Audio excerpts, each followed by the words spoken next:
Hello everyone, আশা করি তোমরা খুব ভালো আছো। পরীক্ষার প্রিপারেশন তোমরা জোর কদমে স্টার্ট করেছো। তো আজকে আমাদের যেই ক্লাসের টপিক আর কি, যে পেপার 1 থার্ড সেমিস্টারের কিছু গুরুত্বপূর্ণ কোয়েশ্চেন্স নিয়ে আমরা অ্যাকচুয়ালি ডিসকাশন করবো যে পেপার 1-এ ইংলিশ মেজরের কোন কোন কোয়েশ্চেন্স আছে যেটা হয়তো এইবার আসতে পারে। প্রশ্ন ডিসকাশন করবার পূর্বে আমি তোমাদের বেশ কিছু কথা বলে দিতে চাই যে কোনো স্যারের সাজেশনের উপর তোমরা কমপ্লিটলি ডিপেন্ড হয়েও না। যে কটা পড়েছো, যে কটা জিনিস তোমরা জানো প্রিভিয়াস ভিডিওস থেকে, যেগুলো তোমরা শিখেছো, প্রিভিয়াস ক্লাসেস থেকে যেগুলো শিখেছো, তোমরা সবগুলোই পড়ে যাবে। বাট যেহেতু সিলেবাসটা প্রথমবারের জন্য আর কি এই প্যাটার্নে পরীক্ষা হতে চলেছে, তার জন্য আমাদের পরীক্ষা দিয়ে একটা ভয় লাগতে পারে যে কোনগুলো পড়বো কোনগুলো ছাড়বো, যেটা কি যুক্তিযুক্ত আবার যেটা কি ঠিকও না, দুটোই একই সাথে। পরীক্ষার যেহেতু প্রথমবার হচ্ছে, প্রেশার অনেক আছে, তো তার জন্য আমাদেরকে কিছু গুরুত্বপূর্ণ প্রশ্নও আমি অ্যাকচুয়ালি বেছে রেখেছি। তোমরা সেগুলো গুরুত্বপূর্ণ প্রশ্ন করলে হয়তো বা সেগুলোর মধ্যে থেকে কিছু কিছু কোশ্চেন পরীক্ষায় দেখতে পারে, আবার সবগুলো কোশ্চেন পরীক্ষায় রিপিট হতেও পারে, আবার অনেকগুলো কোশ্চেন নাও আসতে পারে। ঠিক আছে, এটা ভিডিও শুরু করবার পূর্বেই বলছি, বাট আমার যেটা মনে হয় আমি তোমাদের তাই বলছি। ঠিক আছে, এবার তোমরা এই সাজেশনটাকে কেমনভাবে নেবে এটা তোমাদের উপর। ঠিক আছে, আমি বলবো না যে 100% আসবেই, আমি বলবো যে আমি তোমাদের ইম্পর্টেন্ট কোশ্চেন্সের লিস্ট বলছি। এবার তোমরা এইগুলো কোশ্চেন্স ভালো করে পড়ে যাবে, কারণ প্রথমবার যেহেতু এক্সাম হচ্ছে, তো কোশ্চেন প্রেডিক্ট করা একটু হলেও মুশকিল হয়ে যাবে তোমাদের জন্য। তার জন্য আমি কিন্তু তোমাদের জন্য কোশ্চেন্সটা রেডি করেছি। ওকে, তো আজকে আমরা পেপার 1 নিয়ে আলোচনা করবো। তো আমি প্রিন্স আবারও ওয়েলকাম করছি তোমাদের এই ছোট্ট চ্যানেল লিড কোয়েস্টে।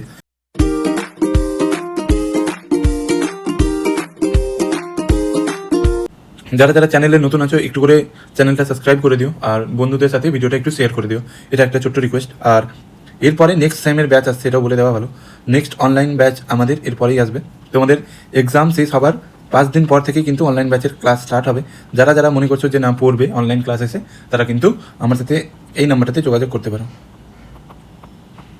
এই নাম্বারটা তোমাদের দেওয়া থাকলো, যারা যারা তোমরা নেক্সট ব্যাচে পড়বে বলে মনে করছো এই নাম্বারে কন্ট্যাক্ট করতে পারো। যদি তোমাদের আমার ক্লাস ভালো লাগে, যদি তোমরা মনে হয় যে না আমার কাছে পড়তে আগ্রহী, যদি তোমাদের বাড়ি থেকে টিউশনের ডিস্টেন্স অনেকটা দূরে হয়ে যাচ্ছে, যদি মনে হচ্ছে যে না আমি টিউশন মিস করলে আমি ভিডিও লেকচার্সগুলো পাচ্ছি না, যদি মনে হচ্ছে যে আমার টিউশনের নোটসের ল্যাঙ্গুয়েজ অনেক হার্ড, তাহলে তোমরা আমার কাছে পড়তে পারো যদি তোমাদের ভালো বলে মনে হয়। ঠিক আছে, তো আমাদের কাছে যদি তোমরা পড়ো তাহলে প্রত্যেকটা ক্লাসেসের আমরা চেষ্টা করি যে ভিডিও লেকচার্স দিয়ে দেওয়ার আর কি। যখন যেমনি ধরো তোমাদের থার্ড সেমের ব্যাচ আছে, তো তোমাদের থার্ড সেমের ব্যাচের প্রত্যেকটা ক্লাসেস পেপার 1 পেপার 2 এর ভিডিও করে আপলোড করে দেওয়া আছে।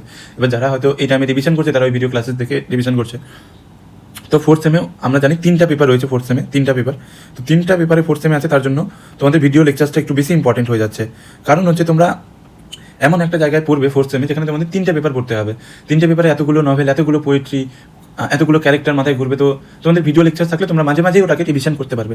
তো যারা যারা পড়তে ইচ্ছুক পরীক্ষার পর এই নাম্বারে কন্ট্যাক্ট করতে পারো। আর আমরা থার্ড সেমে পরীক্ষার পর কোশ্চেনের সাথে মিলিয়ে দেখিয়ে দেবো যে আমাদের ব্যাচ থেকে কতগুলো কোশ্চেন এসছে বা আসেনি, বা ব্যাচে পেইড ব্যাচে কী কী পড়িয়েছিলাম ওর মধ্যে থেকে কতটা এসছে। ঠিক আছে, তোমরা ওটা দেখতে পারবে, আমি একটা আলাদা ভিডিও করে দেখিয়ে দেবো। আর আমি যে বারবার ভিডিও লেকচার্স রেকর্ডিংয়ের ফর্মেট বলি, ওটাও আমি দেখিয়ে দেবো যে দিয়েছি না দিয়ে নি, মানে এগুলো একটু প্রুফ দেখিয়ে দেবো আর কি, যাতে তোমরা একটু ট্রাস্ট করো। যাকে চলো, অনেকটা কথা বলে ফেলেছি, এইবার আমাদের আজকের আলোচনা পেপার 1-এর গুরুত্বপূর্ণ প্রশ্ন।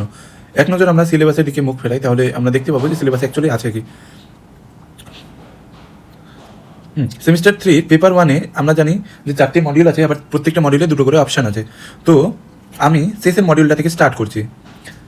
শেষের মডিউলে আমাদের দেখো জন মিল্টনের লেখা প্যারাডাইস লস্ট আছে। শেষের মডিউলে আমাদের জন মিল্টনের লেখা প্যারাডাইস লস্ট আছে, এটা হচ্ছে আমাদের একটা এপিক পোয়েম। এখান থেকে আমাদের যেটা ব্রড কোয়েশ্চেন্স এইবারের জন্য ইম্পর্টেন্ট রয়েছে আমার মনে হয়, ওইটা মনে হয় সেটানকে আমরা এপিক হিরো বলতে পারি না।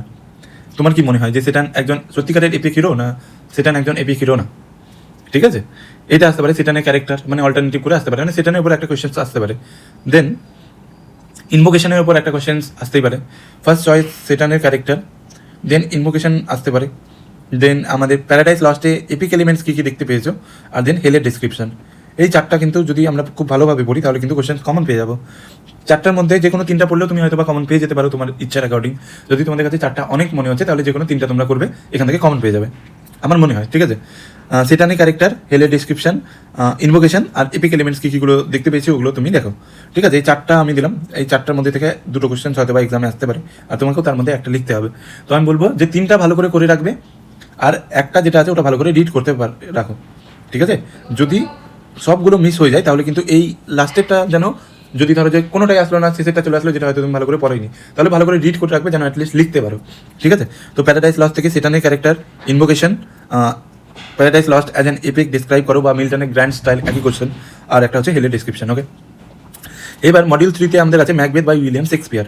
ম্যাকবেথ থেকে কোন প্রশ্নটা এবার করবো? ম্যাকবেথ এমন একটা জায়গা যেখানে আমাদের কনফিউশন হবে, কারণ ম্যাকবেথ হচ্ছে একটা প্লে, যে কোনো প্লেয়ের মানে কোনো সিন থাকলে যদি সেটা ইম্পর্টেন্ট থাকে ওগুলো কিন্তু আছে। যেমনি উইলিয়াম কনগ্রিভে the way of the world, এই প্লেটাতে আমরা দেখেছিলাম যে প্রোভিজো সিন অ্যাক্ট 4 সিন 5-এ আছে মেবি, তো ওইটা কিন্তু এবার এক্সামের পয়েন্ট অফ ভিউ থেকে ইম্পর্টেন্ট। কাজে ম্যাকবেথে এরকম অনেক সিন রয়েছে যেটা মানে পরীক্ষার জন্য ইম্পর্টেন্ট, আর ম্যাকবেথের মধ্যে কিছু ক্যারেক্টার্সও রয়েছে সেটাও পরীক্ষার জন্য ইম্পর্টেন্ট। ম্যাকবেথ ধরা খুব মুশকিল, মানে যে এবার কী আসবে। যদি আমার যেটা মনে হচ্ছে যে তোমরা যদি ম্যাকবেথ থেকে 4টা কোশ্চেন করতে পারো, 4টা কোশ্চেনের মধ্যে হয়তো বা দুটোই কমন চলে আসবে, বা হতে পারে একটা কোশ্চেন কমন আসবে। আমার মনে হচ্ছে ম্যাকবেথ থেকে তোমরা যদি লেডি ম্যাকবেথের ক্যারেক্টার আর ম্যাকবেথের ক্যারেক্টার করতে পারো, দুটো ক্যারেক্টার, লেডি ম্যাকবেথের ক্যারেক্টার আর ম্যাকবেথের ক্যারেক্টার, এই দুটো। আর ম্যাকবেথ থেকে তোমরা যদি আমার যদি মনে হচ্ছে যেটা, যে যদি তোমরা পোর্টার সিন, ব্যাঙ্কোয়েট সিন, এই দুটো যদি করো, তাহলে কিন্তু আমার মনে হয় পেয়ে যাবে কোশ্চেন এক্সামে কমন। ঠিক আছে, এই 4টা কিন্তু ভালো করে করবে, কারণ ম্যাকবেথ থেকে প্রচুর ব্রড কোশ্চেন রয়েছে, বুঝতে পারছো? তো ম্যাকবেথ থেকে ম্যাকবেথের ক্যারেক্টার, লেডি ম্যাকবেথের character, porter scene, banquet scene, এইগুলো তোমরা ভালো করে পড়ো। পোর্টার সিন, ব্যাঙ্কোয়েট সিন, ম্যাকবেথের ক্যারেক্টার, লেডি ম্যাকবেথের ক্যারেক্টার, এই 4টে করো। লেডি ম্যাকবেথের স্লিপ ওয়াকিং সিনটা একটু রিড করে রাখবে, স্লিপ ওয়াকিং সিনটা একটু রিড করে রাখবে ভালো করে। বাই চান্স যদি এই 4টা না দেয়, দেখা হলো স্লিপ ওয়াকিং সিন দিয়ে দিলো, আর একটা বললো সুপার ন্যাচারাল এলিমেন্টস কী কী শেক্সপিয়ার ইউজ করেছে, ওইটা তুমি লেখো। বুঝতে পারছো? এমনিও কোশ্চেন আসতে পারে যে হয়ে গেলো comment on the sleep walking scene on Macbeth, lady ম্যাকবেথের স্লিপ ওয়াকিং সিনটা তুমি যা জানো লেখো। আর একটা হয়তো দিয়ে দিলো যে সুপার ন্যাচারাল এলিমেন্টস কী কী বলেছে। তার জন্য মানে এটা ধরা খুব মুশকিল যে ম্যাকবেথ থেকে কী দেবে। তো লেডি ম্যাকবেথের স্লিপ ওয়াকিং সিনটা একটু রিড করে রাখবে, বাই চান্স যদি দিয়েই দেয় কাজে, যে মনে হচ্ছে যে না কোনোটাই আসলো না, যেন রিড করে রাখো, যেন লিখতে পারো।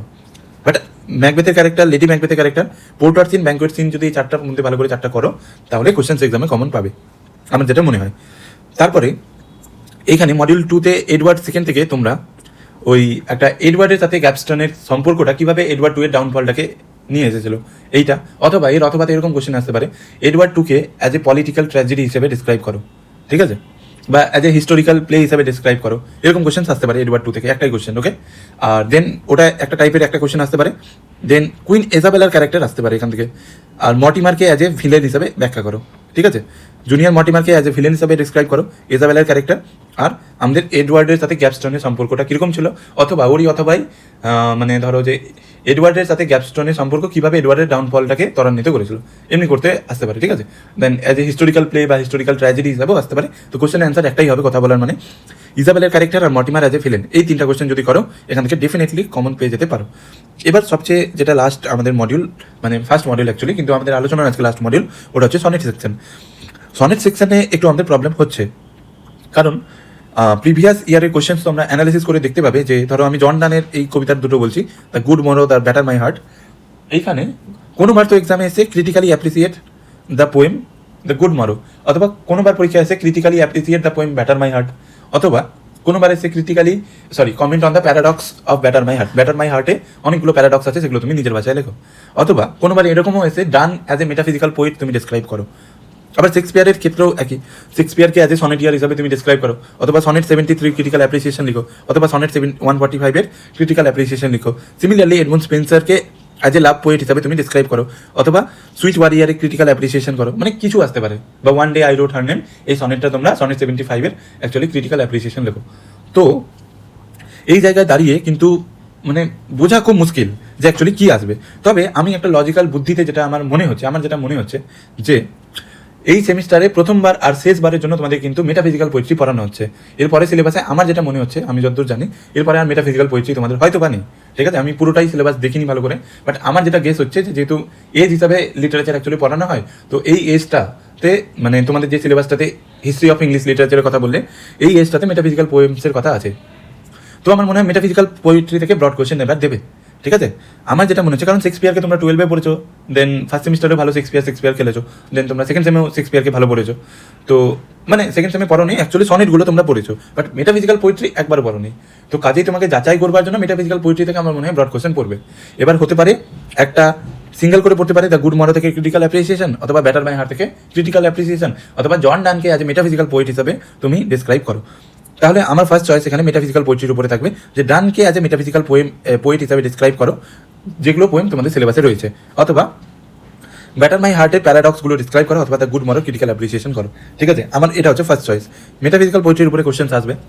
আমি আমার ব্যাচের স্টুডেন্টদের একটাই অ্যান্সার লিখিয়েছি, বাট ওখান থেকে আমি তাদের শিখিয়েছি যে কীভাবে যদি গুড মরাল ক্রিটিক্যাল অ্যাপ্রিসিয়েশন আসলো, কীভাবে ওই নোটসটা থেকেই তুমি গুড মরালই শুধু লিখতে পারো, অথবা ব্যাটার মাই হার্টের আসলে ব্যাটার মাই হার্টের জন্য কীভাবে লিখতে পারো, অথবা কম্বাইন করে আসলে কীভাবে তুমি কম্বাইন করে লিখতে পারো। তো আমি তার জন্য তাদেরকে একটাই এখান থেকে পড়িয়েছি। দেন তোমরা সনেট 73 ক্রিটিক্যাল অ্যাপ্রিসিয়েশন পড়ে রাখতে পারো, খুব ভালো সনেট। আর দেন আমার মনে হয় স্পেন্সারের থেকে তোমরা শর্ট কোয়েশ্চেনগুলো ভালো করে পড়ে রাখবে। স্পেন্সারের পোয়েমগুলো থেকে শর্ট কোয়েশ্চেন এবার এক্সামে আসতে পারে, আমার মনে হচ্ছে। আবারও আমি বলছি, এটা আমার মনে হচ্ছে। আমার মনে হওয়া আর এক্সামে কোয়েশ্চেন আসা দুটো আলাদা জিনিস। আমি তো এক্সামে কোয়েশ্চেন করছি না, যিনি করছেন উনি জানেন কী দিয়েছেন। তো তোমরা যদি নিজে সেফ জোনে থাকতে চাও, তাহলে তোমরা যে কোনো 4টা কবিতা ভালো করে পড়বে, ব্রড আর শর্ট ইনক্লুডিং, তাহলে তোমরা কমন পেয়ে যাবে। ঠিক আছে, চলো তাহলে ব্যাপারটাকে সামারাইজ করি। মডিউল 1 থেকে আমরা যেটা বললাম ওটা হচ্ছে ডানকে এজ এ মেটাফিজিক্যাল পোয়েট হিসাবে ডিসক্রাইব করো, এটা বললাম, অথবা গুড মারো আর ব্যাটার বাই হার্টে ক্রিটিক্যাল অ্যাপ্রিসিয়েশন ডিসক্রাইব করো। ওকে, আর বাকিগুলো থেকে শর্ট, আর বাকিগুলো পড়ে রাখবে। আমি বলছি যে এটা হচ্ছে আমার ফার্স্ট চয়েস, আমি ফার্স্ট চয়েসগুলো বলছি, বাকিগুলো পড়বে। স্পেন্সারকে একজন সনিটারি হিসাবে ডিসক্রাইব করো, এরকম কোশ্চেন আসতে পারে, কিছু আসতে পারে। ওকে, তো আমার যেটা চয়েস ওটা হচ্ছে আমার যেটা চয়েস ওটা আমার মনে হচ্ছে যে মেটাফিজিক্যাল পোয়েম থেকে কোশ্চেন দেওয়া উচিত। এবার বাকি অনুচিত এক্সামে দেখা হবে। দেন মডিউল 2-তে এডওয়ার্ড টু এখান থেকে আমরা এডওয়ার্ড টু আর গ্যাপস্টনের রিলেশনশিপটা দেখতে পাবো, বা এটা অ্যাজ এ হিস্টোরিক্যাল ট্র্যাজেডি বা পলিটিক্যাল ট্র্যাজেডি হিসাবে ব্যাখ্যা করে এগুলো আমরা পড়বো। যারা যারা অ্যালকেমিস্ট পড়েছো তারা অ্যালকেমিস্টের টাইটেল পড়ে নেবে। সাবটেলের ক্যারেক্টার বা ফেসের ক্যারেক্টার বা ডল কমন, এই 3জনের ক্যারেক্টারের মধ্যে একটা ক্যারেক্টার আসতে পারে। অ্যালকেমিস্ট থেকে যদি তোমরা পড়ো তাহলে টাইটেলের সাথে কম্বাইন্ড করে কীভাবে কন্টেম্পোরারি সোসাইটিটাকে রিফ্লেক্ট করে, অথবা কী করে কমেডির থিমগুলো আছে ওগুলো কিন্তু পড়বে একই সাথে ওই টাইটেলের মধ্যে অ্যাডজাস্ট করে। আর দেন সাবটেলের ক্যারেক্টার, ফেসের ক্যারেক্টার, ডল কমনের ক্যারেক্টারের মধ্যে এগুলো ইম্পর্টেন্ট আছে। এডওয়ার্ড 2 থেকে আমরা যেটা বুঝতে পারছি যে এডওয়ার্ড 2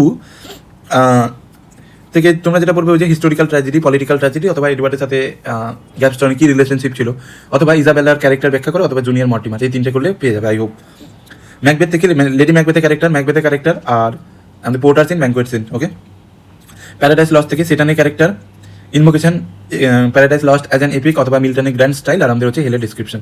চলো তাহলে এগুলো কোয়েশ্চেন্স করো, আর এগুলোর মধ্যে থেকে জানিও যে তোমাদের কোনো রকম কোনো হেল্প লাগবে কিনা, বা পেপার 1-এর শর্ট কোয়েশ্চেন্সগুলোর আলাদা করে কোনো ভিডিও লাগবে কিনা, তোমরা এগুলো জানিও। তোমাদের ভিডিওতে লাইক কমেন্টস যদি খুবই বেশি থাকে তাহলে আমরা বাকি ভিডিওগুলো বানিয়ে দেবো। ঠিক আছে, চেষ্টা করবো যাতে বাকি ভিডিওগুলো দিয়ে দেওয়া যায়। চলো তোমরা খুব ভালো করে পড়ো, যদি কোনো প্রকার কোনো হেল্প লাগে তাহলে আমাকে এই নাম্বারে তোমরা কন্ট্যাক্ট করতে পারো। ঠিক আছে, তাহলে হ্যাভ এ গ্রেট ডে। সবাই খুব মন দিয়ে পড়াশোনা করো, তোমাদের পরীক্ষার জন্য তোমাদের বেস্ট অফ লাক। আমি চাই যে তোমরা তোমাদের বেস্টটাই দাও। কোনো রকম কোনো সাহায্যের প্রয়োজন বলে মনে হলে সরাসরি আমার সাথে কন্ট্যাক্ট করতে পারো। চলো।